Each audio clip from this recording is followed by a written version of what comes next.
എല്ലാം തകർത്ത രാത്രി എന്ന നോവലിൻ്റെ 81-ാം ഭാഗമാണ് നമ്മളിന്ന് വായിച്ചു കേൾക്കാൻ പോകുന്നത്. സ്കിപ്പ് ചെയ്യാതെ മുഴുവനായും കേൾക്കാൻ എല്ലാവരും ശ്രമിക്കണം കേട്ടോ. സബ്സ്ക്രൈബ് ചെയ്യാത്തവർ സബ്സ്ക്രൈബ് ചെയ്തതിന് ശേഷം ബെല്ലൈക്കണും കൂടി ആക്ടിവേറ്റ് ചെയ്യാൻ മറക്കല്ലേ. നമുക്ക് കഥയുടെ ഓരോരോ ഭാഗങ്ങൾ മുടക്കമില്ലാതെ ദിവസവും കേൾക്കാൻ കഴിയുമല്ലോ. എല്ലാവർക്കും നല്ല ഒരു ദിവസം പ്രാർത്ഥനാപൂർവം ആശംസിക്കുന്നതോടൊപ്പം നമുക്ക് കഥയിലേക്ക് പ്രവേശിക്കാം. താൻ പോയ ദിവസം തന്നെ കർത്താവിനോട് കാര്യം പറഞ്ഞ് ഏൽപ്പിച്ചിട്ടാണല്ലോ പോയത്. താൻ ഇവിടെ ഇല്ല എന്നറിയാമല്ലോ കർത്താവിന്. ഇവിടെ നിന്ന് പഠനയാത്ര പോവുകയാണ്.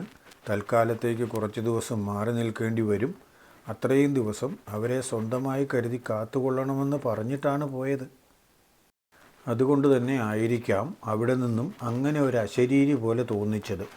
പറഞ്ഞത് തന്നെ ആയിരിക്കും. ആത്മാർത്ഥമായിട്ട് താൻ പറഞ്ഞതെന്ന് കർത്താവിനറിയാമല്ലോ. അന്ന് വൈകിട്ടത്തെ പ്രാർത്ഥനയിൽ മറ്റ് ഏതു ദിവസത്തേക്കാളും കർത്താവിന് കൂടുതൽ നന്ദി പറഞ്ഞാണ് കിച്ചു പ്രാർത്ഥിച്ചത്. അങ്ങനെ തന്നെയല്ലേ വേണ്ടത്? ദിവസങ്ങൾ വളരെ വേഗത്തിലാണ് ഇപ്പോൾ കടന്നു പോകുന്നത്. കാരണം എന്താണെന്നറിയാമോ? ധാരാളം പഠിക്കാനുണ്ട്. നമുക്ക് തിരക്കുള്ളപ്പോൾ സമയത്തിനും തിരക്കാണ് നീ. കിച്ചുവിനും അനുവിനും സ്നേഹയ്ക്കും ഒക്കെ അവസാന സെമസ്റ്റർ പരീക്ഷ അടുത്തു വരുന്നു. ഇതുവരെ സപ്ലി ഒന്നുമില്ലാതെ പോയിട്ട് അവസാന സെമസ്റ്ററിന് അത് വരരുതല്ലോ.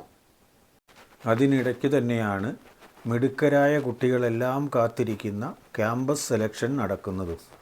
കോളേജിൽ വെച്ച് തന്നെ കമ്പനികളിലേക്ക് നേരിട്ട് ജോലിക്കുള്ള കഴിവുള്ളവരെ തിരഞ്ഞെടുക്കുന്ന കാര്യമാണത്. അതിനുവേണ്ടിയും ചെറിയ തോതിൽ ഒരു തയ്യാറെടുപ്പ് ആവശ്യമുണ്ട്. നന്നായി പ്രിപ്പയർ ചെയ്ത് നന്നായി പെർഫോം ചെയ്യുകയും വേണം. അതിൻ്റെ അടിസ്ഥാനത്തിലാണ് പ്രധാനമായും നിയമനം നടക്കുക. അല്ലാതെ കുറേ കൂടുതൽ മാർക്ക് വാങ്ങി എന്നതുകൊണ്ട് കമ്പനികൾക്ക് ഇഷ്ടപ്പെടണമെന്നില്ല. അതിൻ്റെ ഒപ്പം തന്നെ സെൻഡ് ഓഫ് പരിപാടികൾ സംഘടിപ്പിക്കുന്നതിനും അതിനുവേണ്ട ഒരുക്കങ്ങൾ ചെയ്യുന്നതിനുമെല്ലാമായി അതിനും കുറേ സമയം വേണം. ഇതെല്ലാം കൂടെ ആയപ്പോഴേക്കും നിലത്ത് നിൽക്കാൻ നേരമില്ലെന്ന് പറഞ്ഞാൽ മതിയല്ലോ. നമുക്ക് തിരക്കുള്ളപ്പോൾ സമയം നീങ്ങുന്നത് വളരെ തിടുക്കത്തിലായിരിക്കും. അതുപോലെയല്ല നമ്മൾ എന്തെങ്കിലും കാത്തു നിൽക്കുമ്പോൾ. അപ്പോൾ സമയത്തിന് നീങ്ങാൻ വലിയ മടിയാണ്. നമ്മൾ പമ്മിയാൽ സമയവും പമ്മും. കിച്ചുവിൻ്റെ കാര്യത്തിൽ സംഭവിക്കുന്നത് വളരെ പെട്ടെന്നുള്ള ദിവസങ്ങളുടെ ഈ കൊഴിഞ്ഞുപോക്കാണ്. 2-3 ആഴ്ച കൂടി കഴിഞ്ഞാൽ എല്ലാ തിരക്കുകളും കഴിയും. കിച്ചുവും മറ്റും പഠനയാത്ര പോയി വന്നതിൻ്റെ പിറ്റത്തെ ആഴ്ച മെക്കാനിക്കൽ ബ്രാഞ്ചുകാരുടെ സ്റ്റഡി ടൂർ ആയിരുന്നു. ഉത്തരേന്ത്യൻ ഭാഗത്തേക്കാണ് അവരും പോയിരിക്കുന്നത്. സ്നേഹയ്ക്ക് വേണ്ട യാത്രാ ചെലവെല്ലാം എടുക്കുന്നത് ബാക്കിയുള്ള കുട്ടികളാണ്. രാജകുമാരന്മാർക്ക് റാണിയില്ലാതെ പോകാൻ പറ്റില്ലല്ലോ. റാണിയാണ് അവരുടെ എല്ലാം. എന്ത് പ്രശ്നങ്ങളുണ്ടെങ്കിലും റാണിയാണ് അന്തിമമായി പരിഹാരം തീരുമാനിക്കുക. 4 വർഷം കൊണ്ട് സ്നേഹയ്ക്ക് വന്ന മാറ്റം പ്രവചനാതീതമാണ്. കോളേജിൽ ചെല്ലുമ്പോൾ ഒരാളോട് ഉച്ചത്തിൽ സംസാരിക്കാൻ പോലും ധൈര്യമില്ലാതിരുന്ന കുട്ടിയാണ് സ്നേഹ. അവൾ ഇപ്പോൾ ആരുടെ മുൻപിലും ഏത് കാര്യവും തുറന്നു പറയാൻ മാത്രം ധൈര്യശാലി ആയിരിക്കുന്നു. ധൈര്യമുള്ളവരുടെ കൂടെ ചെലവഴിച്ചത് കൊല്ലം 4 സമ്പർക്കത്താൽ പരഗുണം പകരാതിരിക്കുമോ? അവളുടെ സംരക്ഷണത്തിനായി ചുറ്റും 10-20 പേരാണുള്ളത്. പിന്നെ ആരെ പേടിക്കണം? സ്നേഹ നടക്കുന്ന രീതിക്ക് പോലും മാറ്റം വന്നുപോയി. എന്നാലും സ്വഭാവത്തിൽ കാര്യമായ ഒരു മാറ്റവുമില്ല. പഴയതുപോലെ പാവമാണ്. കിച്ചുവിൻ്റെയും അനുവിൻ്റെയും ഒക്കെ അടുത്ത്. അവരുടെ അടുത്തും കോൺവെൻറ്റിലും മാത്രം.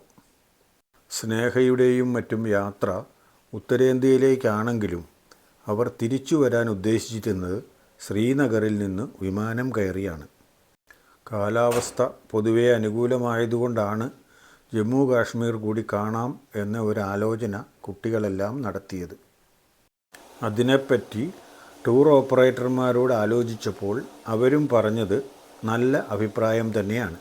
അവിടെ പോകാൻ പറ്റിയ കാലാവസ്ഥയാണത്രേ. അതുകൊണ്ട് അവരെല്ലാം ഉത്തരേന്ത്യയിലെ ചില വ്യവസായശാലകൾ കണ്ടതിന് ശേഷം ജമ്മു കാശ്മീരിലേക്ക് പോകാൻ തീരുമാനിച്ചു.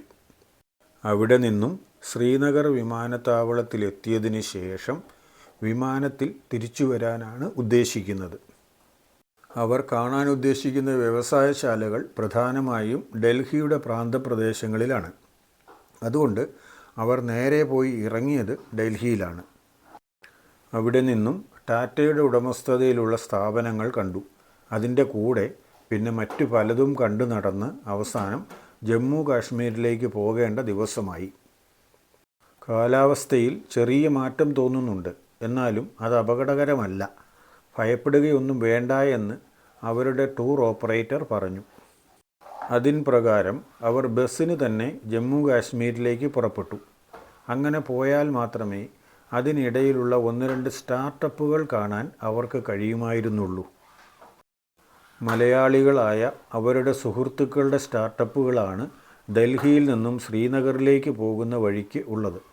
അവിടെ വരെ പോയിട്ട് മലയാളികളുടെ ഒരു സ്ഥാപനം കാണാതിരിക്കുന്നതെങ്ങനെ?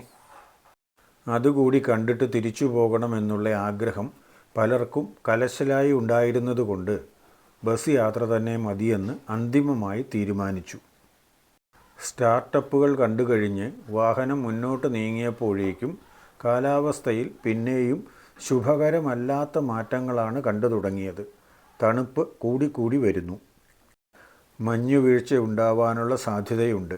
അങ്ങനെ വന്നാലും സാരമില്ല എന്ന് അവരുടെ ഓപ്പറേറ്റർ പറഞ്ഞു. അയാളുടെ ധൈര്യത്തിൽ അവർ നേരെ മുമ്പോട്ട് തന്നെ വെച്ചുപിടിച്ചു. കുറേ മുന്നോട്ട് നീങ്ങിയപ്പോൾ നിരനിരയായി വാഹനങ്ങൾ കിടക്കുന്നു. ഒരു വാഹനത്തിന് പോലും മുന്നോട്ട് പോകാൻ കഴിയുന്നില്ല. എന്താണെന്ന് കുട്ടികൾക്കാർക്കും പിടികിട്ടിയില്ല.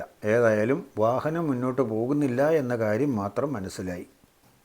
ടൂർ ഓപ്പറേറ്ററോട് വിവരങ്ങൾ ചോദിക്കാൻ 1-2 പേർ എഴുന്നേറ്റപ്പോഴേക്കും തന്നെ അയാളുടെ മൈക്ക് ശബ്ദിച്ചു. വഴിയിൽ മണ്ണിടിഞ്ഞ് ഗതാഗതം തടസ്സപ്പെട്ടിരിക്കുകയാണ്. അത് മാറ്റിയതിന് ശേഷം മാത്രമേ ഇനി യാത്ര തുടരാൻ കഴിയുകയുള്ളൂ. ചിലപ്പോൾ നമ്മൾ ഇന്നിവിടെ കുടുങ്ങിപ്പോകാൻ സാധ്യതയുണ്ട്. അങ്ങനെയാണെങ്കിൽ നിങ്ങളുടെ ടിക്കറ്റ് ഒരു ദിവസം എക്സ്റ്റെൻഡ് ചെയ്ത് കിട്ടാനുള്ള വഴി ഞാൻ ചെയ്തു കൊള്ളാം. ഏതായാലും നിങ്ങൾ വാഹനത്തിൽ നിന്ന് പുറത്തിറങ്ങണ്ട. വാഹനത്തിന് പുറത്ത് അതിശക്തമായ തണുപ്പാണ്. നിങ്ങൾക്കത് താങ്ങാൻ കഴിയില്ല.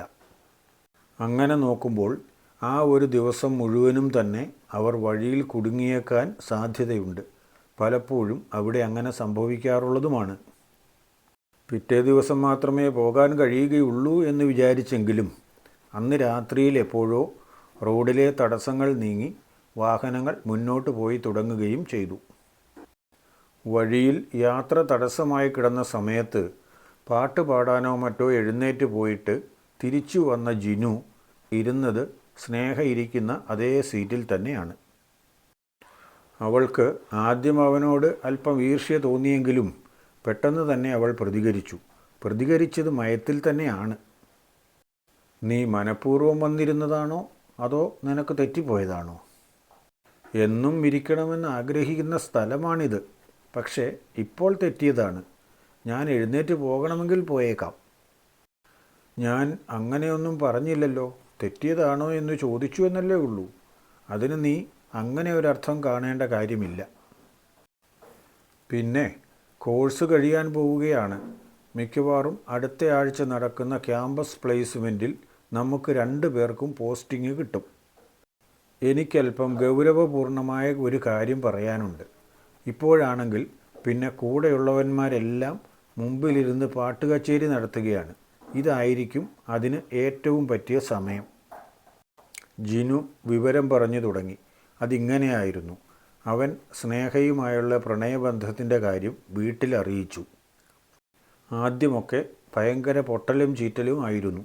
യാതൊരു വകയുമില്ലാത്തവളും ബന്ധുക്കളാരുമില്ലാത്തവളുമായ ഒരുവളെ ഈ ഭാഗത്തേക്ക് അടുപ്പിക്കില്ല എന്നൊക്കെ അപ്പൻ പറഞ്ഞു.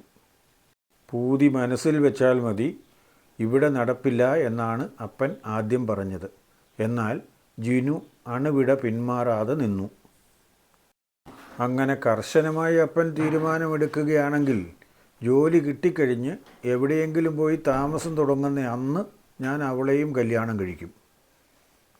എന്നിട്ട് എൻ്റെ കൂടെ കൂട്ടി ഒരുമിച്ച് താമസം തുടങ്ങും. നിങ്ങളുടെ സ്വത്തുക്കളൊന്നും എനിക്ക് വേണ്ട. എനിക്കെന്നല്ല, ഞങ്ങൾക്ക് 2 പേർക്കും വേണ്ട. അതുകൊണ്ട് തന്നെ നിങ്ങളെ സംബന്ധിച്ചിടത്തോളം ഒരു നഷ്ടവും വരാനുമില്ല. എനിക്കുള്ളതുകൂടി അപ്പനെ അനുസരിക്കുന്ന മറ്റു മക്കൾക്ക് കൊടുത്തു. എനിക്ക് അതിനും കുഴപ്പമില്ല, ഒരു പരാതിയുമില്ല. അപ്പൻ പറയാറുള്ളതല്ലേ, ഈ കാണുന്നതൊക്കെ സ്വന്തം അധ്വാനം കൊണ്ടുണ്ടാക്കിയെടുത്തതാണെന്ന്. അങ്ങനെയാണെങ്കിൽ എനിക്കും സ്നേഹയ്ക്കും കൂടി അധ്വാനിച്ചുണ്ടാക്കിയെടുക്കാൻ കഴിയും. ഇത്രയുമോ ഇതിലധികമോ? പിന്നെ എന്താ? അതുകൊണ്ട് ഞങ്ങൾക്ക് യാതൊരു വിഷമവുമില്ല. പക്ഷേ ഉള്ളിൽ തോന്നിയ സ്നേഹം കുറച്ച് പണത്തിനു വേണ്ടി കളയണം എന്ന് പറഞ്ഞാൽ മാത്രം ഞാൻ സമ്മതിക്കില്ല. കോളേജിൽ നിന്ന് വിട്ടുപോന്നു കഴിയുമ്പോൾ ഇവരുടെ ബന്ധമൊക്കെ അകന്നു പോകും. ഇപ്പോൾ എന്നും കാണുന്നതുകൊണ്ടുള്ള കുഴപ്പമല്ലേ? അതുകൊണ്ട് ഇപ്പോൾ യാതൊരു പ്രശ്നവും ഉണ്ടാക്കാതിരിക്കാമെങ്കിൽ കോളേജിലെ ക്ലാസ്സൊക്കെ കഴിഞ്ഞ് നമുക്കവനെ സുഖമായി പറഞ്ഞ് തിരിച്ചു കൊണ്ടുവരാൻ കഴിയും. ആ ഉപദേശം കൊടുത്തത് വന്ന മരുമക്കളിൽ അപ്പന് ഏറ്റവും പ്രിയപ്പെട്ട മൂത്ത മരുമകളാണ്. മൂത്ത ചേടത്തിയുടെ ആ ഉപദേശം അപ്പൻ സ്വീകരിച്ചു. അതോടെ വീട്ടിലെ പ്രശ്നം തൽക്കാലത്തേക്ക് അടങ്ങി. ചേടത്തി അപ്പോൾ തന്നെ ജിനുവിനോട് വിവരം പറഞ്ഞു.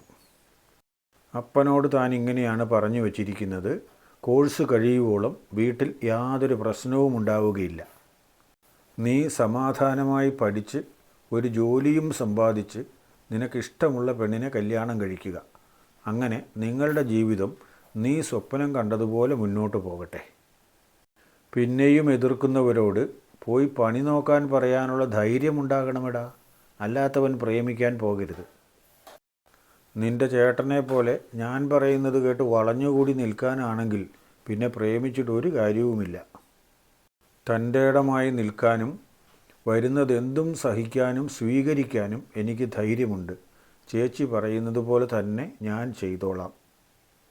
എന്തായാലും ഒരാഴ്ച കൂടി കഴിയട്ടെ, കാര്യങ്ങൾ കുറച്ചുകൂടി തീരുമാനമാകും.